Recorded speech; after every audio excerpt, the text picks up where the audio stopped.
There's a financial mechanism that allowed Britain to fund World War II without going bankrupt. They simply printed money and forced their empire to accept it. And right now, in 2025, America is using that exact same mechanism on the entire world. Every time you see prices rise at the grocery store, every time a developing nation's currency collapses, every time the Fed prints trillions, you're witnessing the modern version of a colonial theft that killed 3 million people in Bengal. In 1939 to 1945, Britain extracted £1.6 billion from India through monetary manipulation, causing the Bengal Famine that killed 3 million in just 1 year. In 1971 to 2008, America abandoned gold and built a petrodollar system that let it run $8 trillion in cumulative deficits, paid for by the world. In 2008 to 2024, the Fed printed $9 trillion in just 16 years, more than all of human history combined, triggering global inflation that's destroying savings worldwide. There are 7 stages to monetary imperialism, from establishing currency dominance to triggering collapse in the periphery. America has already completed 5 of them, and stage 6 just began. This is the story of how empires use their currency as a weapon, how monetary systems are designed to extract wealth from the periphery to the core, and why every reserve currency in history has followed the same 7-stage pattern to collapse. Let me show you the 7 stages that every monetary empire follows. Stage 1. Currency dominance establishment. The empire forces its currency on trade partners. Stage 2. Real resource extraction begins, importing real goods for printed money. Stage 3. Inflation export mechanism. Money printing costs pushed to currency holders worldwide. Stage 4. Capital controls and coercion. Restrictions prevent escape from the system. Stage 5. Crisis acceleration. Extreme money printing during emergencies. Stage 6. Periphery collapse. Weakest holders experience economic catastrophe. Stage 7. Core currency collapse. Loss of confidence cascades to the imperial currency itself. Watch how these played out with Britain, then America. Let's start with how Britain literally stole World War II from India. In 1939, Britain faced an existential crisis. Nazi Germany threatened its survival, but Britain was effectively broke. The country carried a crushing debt to GDP ratio of 175% from World War I, with limited gold reserves to fund another global conflict. Meanwhile, India represented the crown jewel of the British Empire, a subcontinent with vast resources, a population of 400 million, and strategic ports controlling Indian Ocean trade routes. India accounted for 40% of Britain's imperial trade and would provide 2.5 million soldiers for the war effort. But here's the crucial detail. Britain found a way to tap India's wealth without sending a single pound sterling. They just printed the money, locally. This monetary manipulation would extract resources worth £1.6 billion from India, trigger a famine that killed 3 million people, and provide the blueprint for America's current dollar system. This is stage 1 of monetary imperialism, establishing currency dominance. The sterling area mechanism trapped India and other colonies in a web of British currency control. Through the 1935 Reserve Bank of India Act, Britain ensured that India's central bank held sterling assets in London rather than gold in Delhi. The rupee was rigidly pegged at 1 shilling and 6 pence, making it essentially a subsidiary of sterling. All trade within the British Empire, covering 40% of the world's population, had to be conducted in sterling, with London serving as the mandatory clearing centre. India held over 90% of its reserves in sterling, not by choice but by colonial mandate. This meant India's wealth wasn't stored in gold or even in India. It existed as entries in Bank of England ledgers. The sterling area covered 40% of global trade, creating a captive market for British currency. With India locked into sterling, stage 2 could begin. Stage 2. Britain began extracting real resources for paper. When war erupted, Britain's demands on India exploded. 2.5 million Indian soldiers fought from North Africa to Southeast Asia. Indian factories produced textiles, ammunition, and equipment, while Bengal's rice fed British forces across the Middle East. Tata Steel's production went to the war effort. Indian railways transported military supplies, and Indian ports became staging grounds for the Allied campaign. The payment mechanism was ingeniously exploitative. Britain didn't send gold or pounds sterling to pay for these resources. Instead, the colonial government simply printed rupees locally, backed by sterling IOUs held in blocked accounts in London. India's total war contribution was valued at £1.6 billion, worth approximately £150 billion in today's money. But here's where it becomes theft. Stage 3. Stage 3 is where Indians paid the real price, through inflation. The money supply statistics tell a devastating story. M1 increased 600% from 1939 to 1945 as the printing presses ran without restraint. This flood of rupees competed with civilians for increasingly scarce goods, driving prices into the stratosphere. Rice prices rose over 300%, cloth prices increased 400%, and basic necessities became luxuries overnight. The mechanism was simple but cruel. Government printed money bid against ordinary Indians for food and goods needed for the war. Real wages collapsed by 40 to 50% for workers as their rupees bought less and less. Urban labourers who could previously afford 2 meals daily were reduced to 1. Rural peasants sold land, jewellery, even children to afford grain. Then Britain made it impossible to escape. Stage 4. Stage 4. Capital controls turned IOUs into forced loans. As sterling balances accumulated, reaching £1.6 billion by war's end, Britain simply declared them blocked and inconvertible. India couldn't exchange sterling for dollars to buy American goods, couldn't withdraw the funds for domestic use, and was forced to reinvest in low-yielding British securities. The colonial government issued regulations preventing any conversion outside approved channels, which meant no channels at all. India couldn't threaten withdrawal during the war without being labelled disloyal to the Allied cause. It was like a bank that won't let you withdraw your own money. Except this bank controlled an empire. India had earned these balances through real resources and blood, yet Britain treated them as forced loans to be repaid on London's terms. This set up the horror of Stage 5. Stage 5 brought the inevitable crisis, the Bengal Famine of 1943. 3 million Indians died in 1 year, not from absolute food shortage, but from the inflationary catastrophe created by monetary manipulation. The mechanism was horrifyingly straightforward. Massive rupee printing drove rice prices up 1,000% in some areas, while British purchasing agents outbid local Indians for grain supplies. Churchill's wartime policies made it worse. The denial of rice policy removed supplies from coastal areas to prevent Japanese use, while scorched earth tactics destroyed boats and transport. When Australia offered 100,000 tons of wheat to relieve the famine, Churchill refused to divert shipping. Contemporary accounts describe unimaginable horror. Mothers selling children for a handful of rice, corpses littering Calcutta streets, entire villages abandoned as residents fled seeking food. Government officials reported families boiling leaves and grass in desperate attempts to fill empty stomachs. Nobel laureate Amartya Sen later proved there was no absolute shortage of food in Bengal. The famine resulted from catastrophic price inflation that put food beyond reach of millions.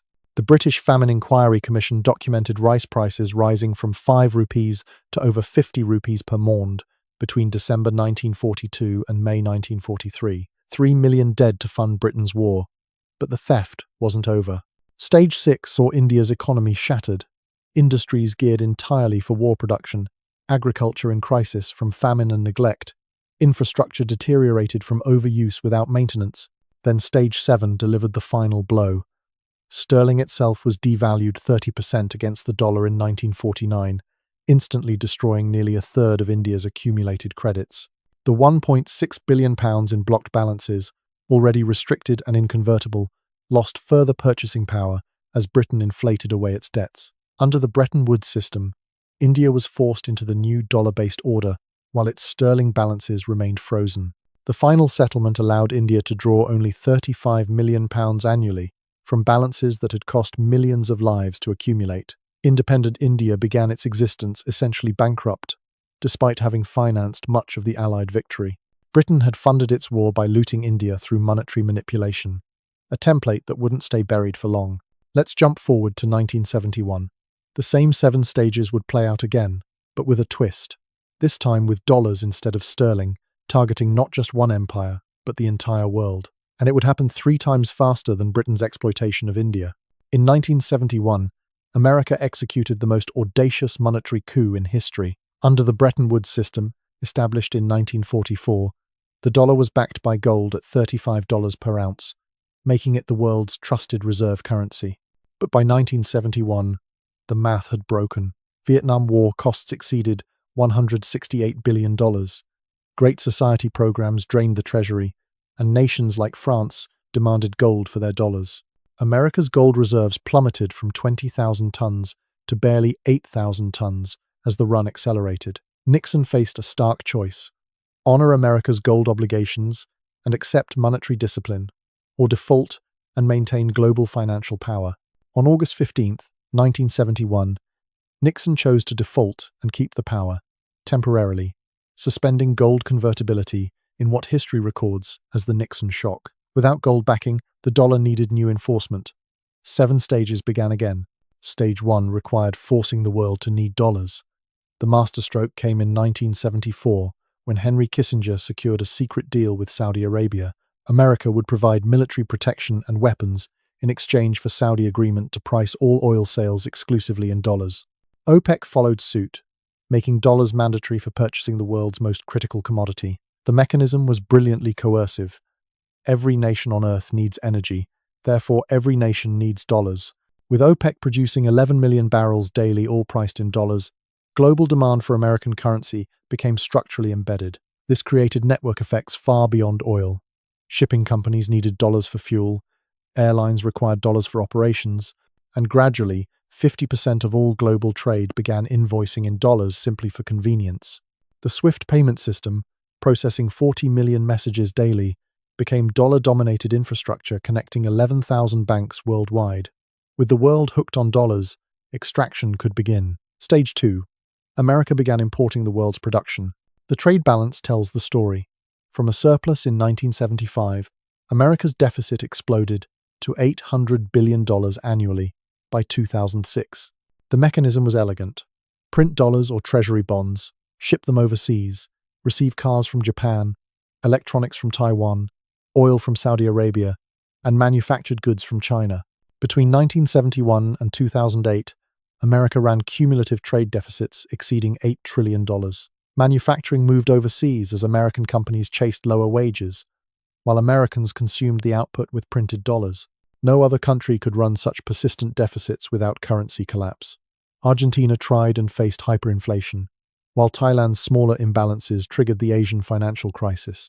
But America was different. The world needed dollars for oil, for trade, for reserves. The world was shipping America real wealth for printed paper. Stage 3. American money printing became global inflation. In the 1970s, dollar flooding from deficit spending caused worldwide commodity booms and oil price shocks. The Volcker shock of 1980 to 1982, raising rates to 20% to fight American inflation, crushed developing nations holding dollar debt. Mexico defaulted. Latin America entered a lost decade. African nations saw debt service exceed health and education budgets combined. In the 2000s, Greenspan's 1% interest rates created global housing bubbles from Dublin to Dubai. The mechanism was inescapable. When the Fed printed, global liquidity expanded. When the Fed tightened, global credit contracted. Federal Reserve policy became de facto world monetary policy, but only Americans had any vote in Federal Reserve decisions. M2 money supply grew tenfold from 1971 to 2008, and every dollar printed diluted purchasing power for every holder worldwide. Then came the controls to ensure no escape. Stage 4. A financial architecture that prevents escape. The dollar's infrastructure dominance created multiple coercion mechanisms. SWIFT processes $150 trillion annually in dollar-dominated transactions. Being cut off means economic isolation. Every major international bank must maintain New York correspondent accounts to clear dollars, giving America visibility into global capital flows. The sanctions weapon emerged as devastating. Iran lost access to $100 billion in frozen assets. Venezuela couldn't sell oil despite having the world's largest reserves, and Russia would later see $300 billion in reserves simply confiscated.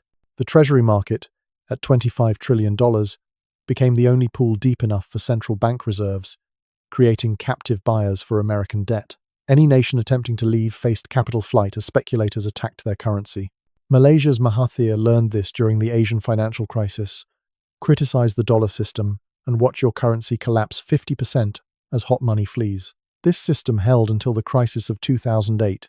Stage 5 arrived with the 2008 financial apocalypse.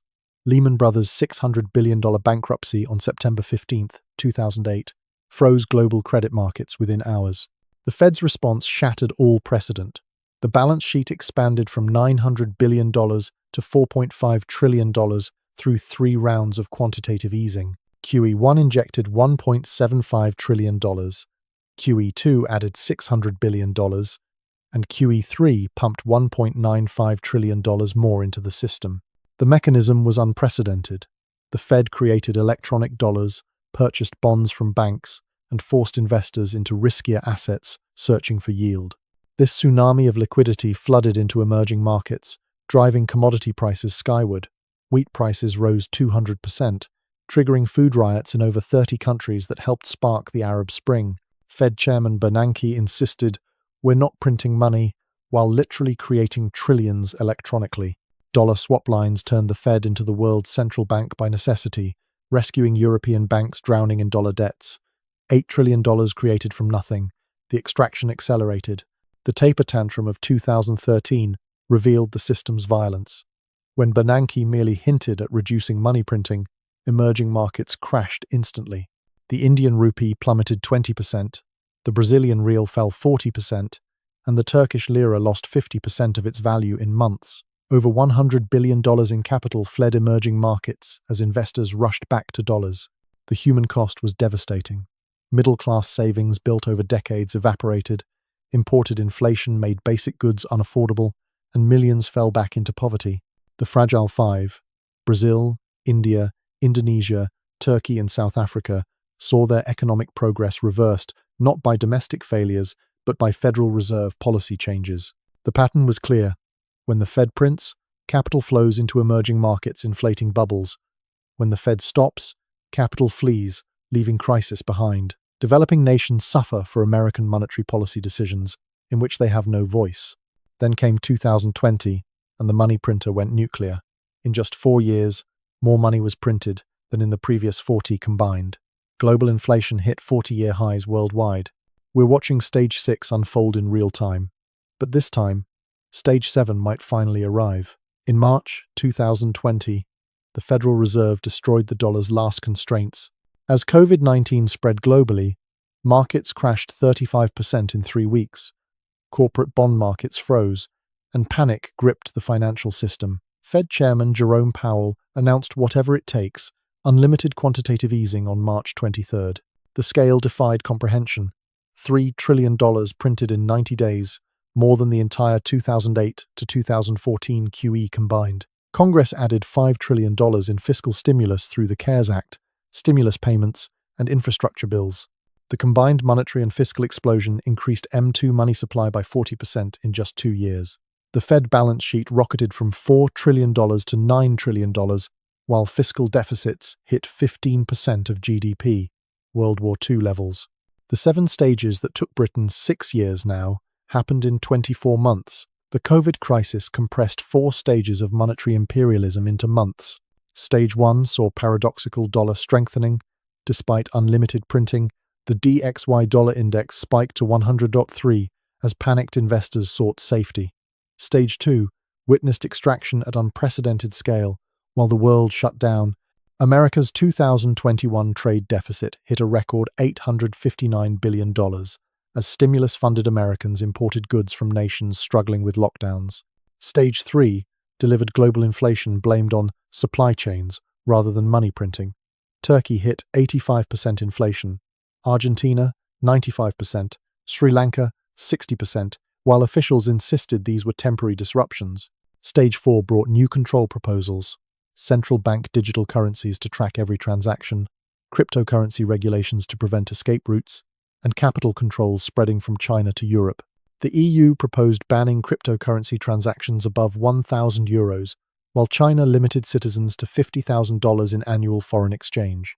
The BIS promoted CBDCs as the future of money, programmable, traceable, and revocable at will. The crisis let America compress 4 stages into months, setting up the devastation of Stage 5. Stage 5 produced history's most devastating wealth extraction. Asset prices exploded in a speculative mania dwarfing all precedent. The S&P 500 rocketed from 2,200 to 4,800, a 100% gain while the economy shut down. US median home prices jumped from $280,000 to $400,000, pricing out an entire generation. Bitcoin touched $69,000, Dogecoin returned 10,000x, and digital images sold for millions as JPEGs. Tesla reached a $1.2 trillion valuation, worth more than every other automaker combined, despite selling 1% of global cars. The mechanism was pure monetary debasement. Trillions in printed dollars desperately seeking any store of value. Indian stocks hit record highs while migrant workers walked hundreds of miles home. Brazilian farmland prices doubled while favelas expanded, and luxury goods flew off shelves while food banks saw record demand. The top 1% gained $35 trillion in wealth, while the bottom 50% faced crushing inflation. Powell insisted, inflation is transitory, while home prices put ownership beyond reach for median earners permanently. By 2022, Stage 6 devastation began. Stage 6 is happening right now. The periphery is breaking. Sri Lanka became the first domino, defaulting on $51 billion in external debt in May 2022. Protests toppled the government as fuel disappeared, medicines vanished, and food became scarce.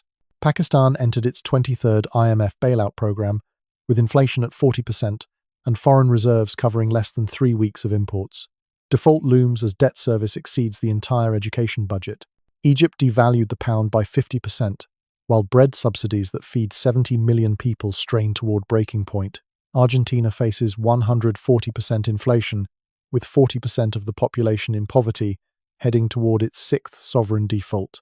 Ghana and Zambia have already defaulted on dollar bonds, unable to service debts as their currencies collapse. Europe pays for supporting Ukraine through crushing energy inflation, with German industrial production falling to 2009 levels. The mechanism is mathematical. Strong dollar plus high interest rates equals impossible debt service burdens. The human toll mounts daily. The UN reports 250 million people pushed into acute hunger, the most since record-keeping began. 60% of low-income nations are now in debt distress or at high risk. The pattern is playing out exactly, but faster than ever before. Early signs of Stage 7. Core currency challenge. Multiply daily. BRICS expanded to include Saudi Arabia, Egypt, Ethiopia, Iran, and the UAE, representing 40% of global population actively seeking dollar alternatives. China and Saudi Arabia conduct oil trades in yuan, cracking the petrodollar's 5-decade monopoly. Central banks bought a record 1,136 tons of gold in 2022, the highest in 55 years, as they desperately seek alternatives to weaponized dollars. The dollar's share of global reserves has fallen from 70% to 58%, the lowest since the euro's creation. China's digital yuan counts 260 million users, with cross-border payment trials advancing rapidly. Domestically, American inflation hit 40-year highs, triggering political instability and social division. Most critically, the seizure of Russia's central bank reserves shattered the myth of dollar neutrality. If $300 billion can be confiscated overnight, no reserves are safe. Stage 7 has always meant currency collapse. Always. Let's see where America stands in the 7 stages today. Britain took 6 years from acceleration to sterling crisis. The 2008 cycle took 37 years from Nixon to Lehman. We're at year 4 since COVID printing began. Every empire believed their currency was different, exceptional, eternal. Rome's denarius, Spain's silver real, Britain's pound sterling all seemed invincible until they weren't. America has completed Stage 6. Stage 7, indicators are multiplying. Your savings, your future, your children's opportunities, all hanging on what happens next. Stage 1. Currency dominance, check. The dollar maintains structural dominance but shows growing cracks.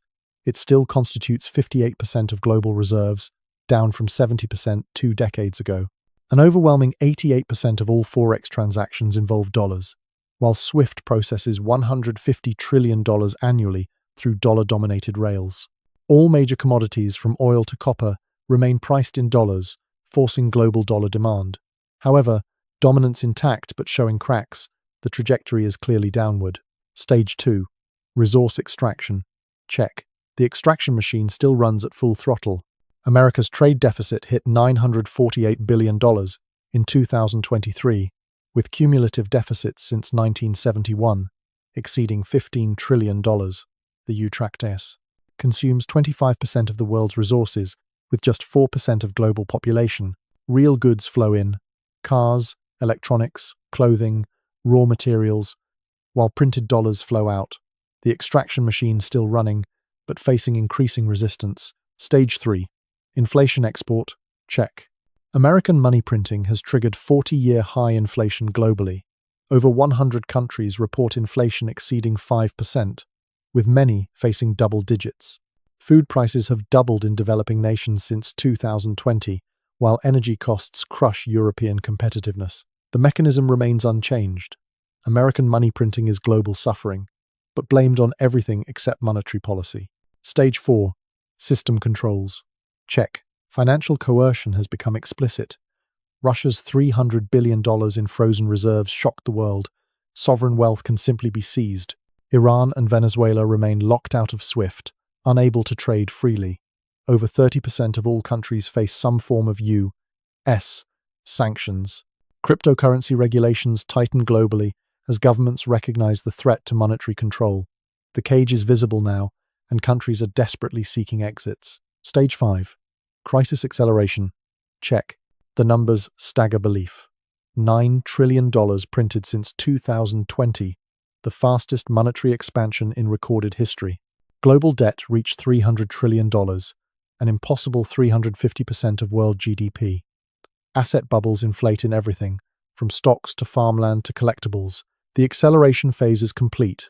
Mathematical limits approach. Stage 6. Periphery collapse. Active now. The developing world burns while markets party. Over 60 countries face debt distress, with serial defaults beginning in Africa and Asia. Currencies collapse against the dollar, the Argentine peso, Turkish lira, Egyptian pound, all in freefall. Social unrest spreads as inflation destroys living standards. Sri Lanka was just the beginning. This is where we are. Stage 6, active and accelerating. Stage 7, core currency crisis. Early signs. De-dollarization accelerates from discussion to implementation. The BRICS Plus payment system advances toward launch. Central banks accumulate gold at the fastest pace in decades.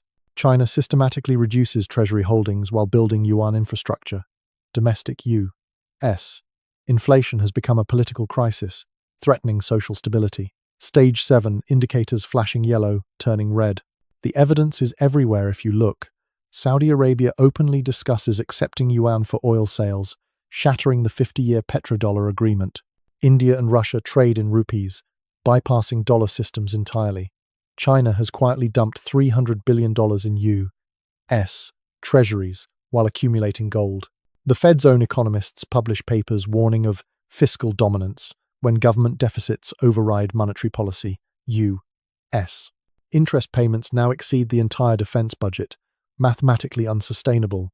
Political dysfunction prevents any serious reform, as both parties promise more spending. Every off-ramp is closing while speed increases. What would Stage 7, dollar collapse, actually look like? Not a Hollywood apocalypse, but a grinding readjustment like Britain faced after sterling's fall. Oil gets priced in a basket of currencies: yuan, euros, gold, ending dollar monopoly. American imports suddenly cost 50% more as the dollar weakens, triggering political crisis. Interest rates spike to defend the currency, crushing the housing market and stock valuations. The government faces an impossible choice: default on obligations or print into hyperinflation. Social Security and Medicare maintain nominal payments, but purchasing power collapses. American living standards drop 30 to 50% over a decade, comparable to 1970s Britain or 1990s Russia. Not Mad Max, but the end of empire privilege. Spanish silver dominated global trade for 150 years before collapse. British sterling ruled for 100 years until World War II broke it. Each lasted 80 to 100 years as dominant currency before mathematics caught up. The dollar's reign began at Bretton Woods in 1944. Do the math. Maybe America escapes history, but no empire ever has. Britain funded World War II by printing money India was forced to accept. 3 million died in Bengal from the resulting inflation and food crisis. America funds permanent wars and deficits by printing money the world must accept. The deaths are harder to count, spread across developing world inflation, debt crises, and structural adjustments. but the mechanism is identical. Monetary imperialism means extracting wealth through currency dominance, exporting inflation to captive users.